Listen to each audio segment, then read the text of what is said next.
after an American Airlines regional jet collided with an Army Black Hawk helicopter last night on final approach to runway 33 at Reagan National Airport in Washington, D.C. when the mid-air collision occurred. Both of the aircraft crashed into the icy waters of the Potomac River, leading to a major search and rescue operation involving hundreds of first responders. Those efforts are now a recovery operation that continues at this hour. Eamon Javers is on the ground for us near Reagan Airport. Phil LeBeau has a closer look at the collision and the next steps for the investigation from here. Welcome to both of you, gentlemen. Thanks. And Eamon, let's start with you.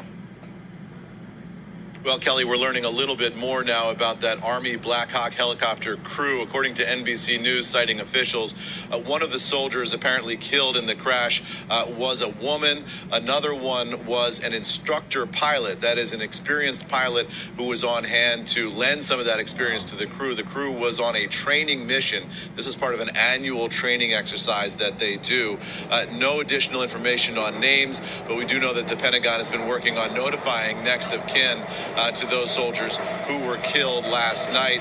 Meanwhile, we've been able to get some audio from the air traffic control tower here at Reagan National Airport and reconstruct that audio with some of the video to give you a sense of just how chaotic those final moments were. And you can hear in this audio that I'm about to play for you, the air traffic controllers trying at the last moment, trying to head off this disaster. In the end, they weren't able to do it, but you can hear those efforts in this tape. Take a listen.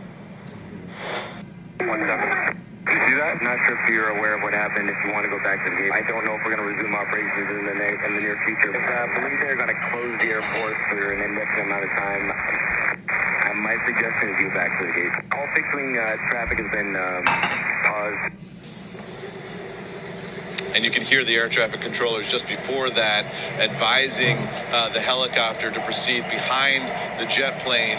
For whatever reason, that communication was either unheard or not responded to.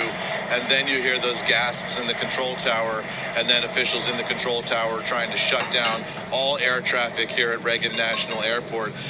The search and recovery effort is underway still. We're told that they have found 28 bodies, 27 from the aircraft, 1 from the helicopter so far.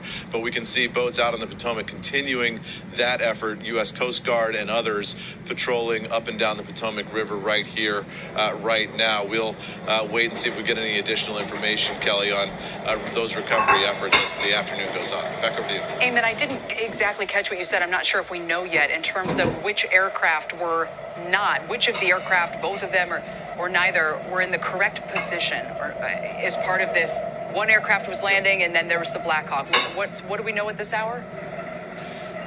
We don't know that. What we do know is that the commercial jet was described as being on its final landing approach.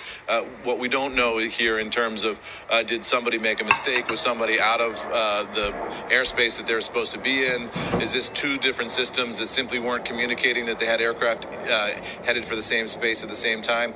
Those questions are all going to be looked at by the NTSB and, of course, the U.S. military. One of the questions that's been raised already today is, why is the Army doing these training flights right next to Reagan National Airport? If people have to have annual training certifications, can that be done someplace where it's clear